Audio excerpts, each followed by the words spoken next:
നമസ്കാരം.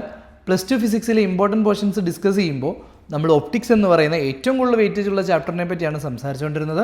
അതിൻ്റെ ray optics എന്ന് പറയുന്ന പോർഷൻ നമ്മൾ കഴിഞ്ഞ വീഡിയോയിൽ കണ്ടു. ഇനി നമ്മൾ നോക്കുന്നത് വേവ് ഒപ്റ്റിക്സിലെ ഇമ്പോർട്ടൻറ്റ് ഇക്വേഷൻസ് ആണ്. സോ നിങ്ങൾ ഈ ഇക്വേഷൻസ് മര്യാദയ്ക്കൊന്നും മനസ്സിലാക്കി പഠിച്ചിട്ട് പോയാൽ ഇതിൽ നിന്ന് ഈസി ആയിട്ട് എന്ത് ചെയ്യാൻ പറ്റും, ഫുൾ മാർക്ക് സ്കോർ ചെയ്യാൻ പറ്റും.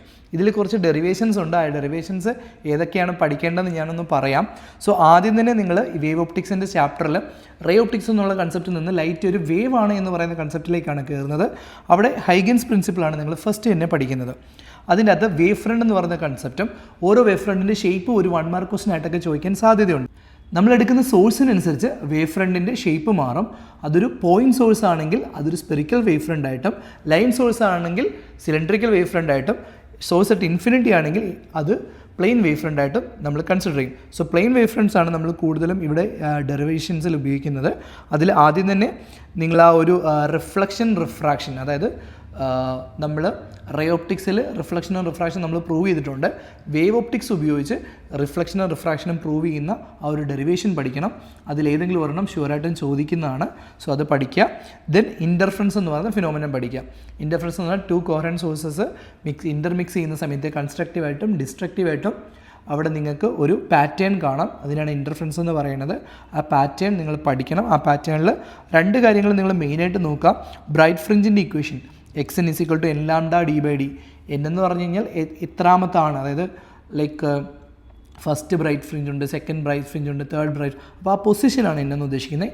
ലാംഡ വേവ് ലെങ്ത് ആണ് നമ്മൾ ഉപയോഗിക്കുന്ന വേവിൻ്റെ അല്ലെങ്കിൽ ലൈറ്റിൻ്റെ വേവ് ലെങ്ത് ആണ്. ക്യാപിറ്റൽ ഡി എന്ന് പറഞ്ഞു കഴിഞ്ഞാൽ സ്ക്രീനും സ്ലിറ്റ്സും തമ്മിലുള്ള ഡിസ്റ്റൻസ് ആണ്. സ്മോൾ ലെറ്റർ ഡി എന്ന് പറഞ്ഞാൽ 2 സ്ലിറ്റുകൾക്കിടയിലുള്ള വിഡ്ത്താണ്. സോ ഇത് ലൈക്ക് നൊട്ടേഷൻസ് മാറാം, പക്ഷേ കൺസെപ്റ്റ് ഇത് തന്നെയാണ്.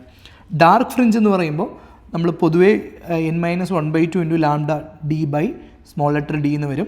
ഇതിൽ n അപ്പം നിങ്ങൾ 1, 2, 3 എന്ന് എടുക്കുക. നിങ്ങൾക്ക് വേണമെങ്കിൽ n+1/2 into lambda D by D എന്നും എടുക്കാം. അപ്പോൾ 0 തൊട്ട് നിങ്ങൾക്ക് n കൗണ്ട് ചെയ്യാവുന്നതാണ്. മീൻസ് ഓരോ പൊസിഷൻസ് ബേസ് ചെയ്തിട്ടാണ് ചെയ്യുന്നത്. സോ ഇതാണ് നോർമലി നമ്മൾ ചെയ്യുന്ന ഇക്വേഷൻ. സോ ഇതിൽ വേവ് ഫ്രണ്ടിൻ്റെ അല്ലെങ്കിൽ ആ വേവ്സിൻ്റെ ആ ഒരു ഗ്രാഫ് ഉണ്ട്. ആ ഗ്രാഫ് നിങ്ങൾ പഠിച്ചോണം. ആ ഗ്രാഫ് എന്ന് പറയുന്നത് ലൈക്ക് കോൺസ്റ്റൻ്റ് ആയിരിക്കും. അതായത് എല്ലായിടത്തും ഇതുപോലെ വരും. 2 സൈഡിലേക്കും പ്രോപ്പറായിട്ട് വരുന്നൊരു ഗ്രാഫുണ്ട്. ഈ ഗ്രാഫ് നിങ്ങൾ പഠിക്കണം. ഏറ്റവും സെൻറ്ററിൽ ഒരു ബ്രൈറ്റ് ഫ്രിഞ്ച് ആണ്. അത് കഴിഞ്ഞിട്ട് പിന്നെ ഒരു ഡാർക്ക് ഫ്രിഞ്ച് വരും, പിന്നെ ഒരു ബ്രൈറ്റ് ഫ്രിഞ്ച് വരും, പിന്നെ ഒരു ഡാർക്ക് ഫ്രിഞ്ച് വരും. ഇങ്ങനെയാണ് ഇത് പോകുന്നത്. അത് ഈക്വൽ ഡിസ്റ്റൻസിലാണ് ബ്രൈറ്റ് ഡാർക്ക് ഫ്രിഞ്ചുകൾ വരുന്നത്. അതുകൊണ്ട് തന്നെ 2 കൺസിക്യൂട്ടീവ് ബ്രൈറ്റ് ഫ്രിഞ്ചസ് അല്ലെങ്കിൽ ഡാർക്ക് ഫ്രിഞ്ചസ് തമ്മിലുള്ള ഡിസ്റ്റൻസിനെയാണ് നമ്മൾ ബീറ്റ എന്ന് വിളിക്കുന്നത്. This is called fringe width.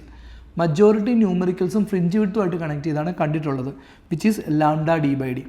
Okay, lambda into capital d by small letter d ആയിരിക്കും നിങ്ങളുടെ ഫ്രിഞ്ച് വിഡ്ത്ത്. അപ്പം ഓരോന്നും എന്താണെന്നൊന്ന് നോട്ട് ചെയ്ത് വെച്ചേക്കാം. ആംഗുലർ ഫ്രിഞ്ച് വിഡ്ത്ത് ആണ് ചോദിക്കുന്നതെങ്കിൽ നിങ്ങൾ ലാംഡ ബൈ ഡി ആണ് ചെയ്യേണ്ടത്. ദെൻ ഇൻറ്റൻസിറ്റി ഇക്വേഷൻ ജസ്റ്റ് ഒന്ന് പഠിച്ച് വെച്ചേക്കുക.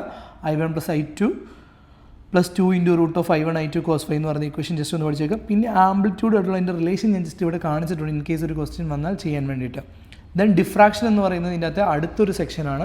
അതൊരു സിംഗിൾ സ്ലിറ്റ് എക്സ്പെരിമെൻ്റ് ആയിട്ടാണ് നമ്മൾ പറയുന്നത്. അതിൽ 2 കേസസ്, അതായത് മിനിമയുടെ കേസും മാക്സിമയുടെ കേസും. A sin θ = n ലാംഡ എന്നാണ് അവിടെ വരുന്നത്. വേർ A എന്ന് പറയുന്നത് ഞാൻ ഉദ്ദേശിക്കുന്നത് ആ സ്ലിറ്റിൻ്റെ വിഡ്ത്താണ്. അത് ഒറ്റ സ്ലിറ്റേ ഉള്ളൂ. ആ സ്ലിറ്റിൻ്റെ വിഡ്ത്താണ് A എന്ന് പറയുന്നത്. ചില ടെക്സ്റ്റ് ബുക്കുകളിൽ D എന്നും കാണിക്കും. അത് നിങ്ങൾക്ക് എങ്ങനെ വേണമെങ്കിലും യൂസ് ചെയ്യാൻ, നോ ഇഷ്യൂ. മാക്സിമം വരുമ്പോഴത്തേക്കും A sin θ = 2n+1 lambda by 2 ആണ് യൂസ് ചെയ്യുന്നത്. ഇതിൽ റിപ്പീറ്റ് ചെയ്ത് വരുമ്പം ഇതിനകത്ത് വേവിലുണ്ടാകുന്ന ഡിഫറൻസ് എന്ന് പറയുന്നത് ഇവിടെ സെൻറ്ററിൽ ഒരു മാക്സിമം ഉണ്ടാവും, പിന്നെ കുറഞ്ഞ് വരും. അതായത് ബ്രൈറ്റ് സെൻറ്ററിൽ മാക്സിമം, പിന്നെ ബ്രൈറ്റിൻ്റെ വിഡ്ത്ത് കുറഞ്ഞ് വരും, ഡാർക്കിൻ്റെ വിഡ്ത്ത് കൂടി വരും. സോ ഇത് 2 സൈഡിലേക്കും ഉണ്ട്. സോ ഇങ്ങനെ വരും. ഞാൻ ജസ്റ്റ് റഫായിട്ട് വരച്ചതാണ്. സോ ഈ രണ്ടും തമ്മിലുള്ള ഡിഫറൻസ് ഒന്ന് പഠിക്കുക. ഇൻ്റർഫറൻസും ഡിഫ്രാക്ഷനും തമ്മിലുള്ള ഡിഫറൻസ് നിങ്ങളൊന്ന് പഠിക്കാം. പിന്നെ സെൻട്രൽ ആംഗുലർ, അത് സെൻട്രൽ വരുന്ന ആ ഒരു ആംഗുലർ ഫ്രിഞ്ച് വിഡ്ത്ത് എന്നൊക്കെ നമ്മൾ പറഞ്ഞ പോലെ തന്നെ ഇവിടെ സെൻട്രൽ മാക്സിമത്തിൻ്റെ വിഡ്ത്ത് ഉണ്ട്. ആംഗുലർ വിഡ്ത്ത് എന്ന് പറയുന്നത് കണ്ടുപിടിക്കാനുള്ള ഇക്വേഷനാണ് 2 ലാംഡ = 2 ലാംഡ എന്ന് പറയാൻ കാരണം നമ്മൾ 2 സൈഡിലേക്കുമാണ് അത് കൺസിഡർ ചെയ്യുന്നത്. Lambda is sine inverse lambda by A, sorry theta is sine inverse lambda by A. അത് 2 തീറ്റ എന്ന് എടുക്കുമ്പോഴാണ് 2 sine inverse lambda by A എന്ന് വരുന്നത്. സോ തീറ്റയാണ് അവിടുത്തെ ആംഗുലർ വിഡ്ത്ത് എന്ന് പറയുന്നത്, സെൻട്രൽ മാക്സിമത്തിൻ്റെ ആംഗുലർ വിഡ്ത്ത്. അതും സാധാരണ ഇത് ന്യൂമറിക്കൽസിൽ ചോദിച്ച് കണ്ടിട്ടുണ്ട്. സോ ഇത്രയും കാര്യങ്ങൾ മെയിനായിട്ട് പഠിക്കാം. ഇൻ്റർഫറൻസിൻ്റെയും ഡിഫ്രാക്ഷൻ്റെയും ഡെറിവേഷൻസ് ഒന്ന് നോക്കി വെച്ചേക്കുക.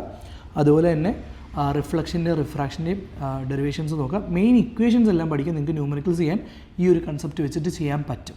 ഓക്കെ, വീഡിയോ ഇഷ്ടപ്പെട്ടെങ്കിൽ ഒന്ന് ലൈക്ക് ചെയ്യുക, ഷെയർ ചെയ്യുക. +2 സ്റ്റുഡൻസിന് ഈ വീഡിയോസ് ഒന്ന് ഷെയർ ചെയ്ത് കൊടുക്കുകയാണെങ്കിൽ അവർക്ക് ഇതൊന്ന് പഠിക്കാൻ പറ്റും. സോ നെക്സ്റ്റ് വീഡിയോയിൽ കാണുന്നവരെ ഗുഡ് ബൈ.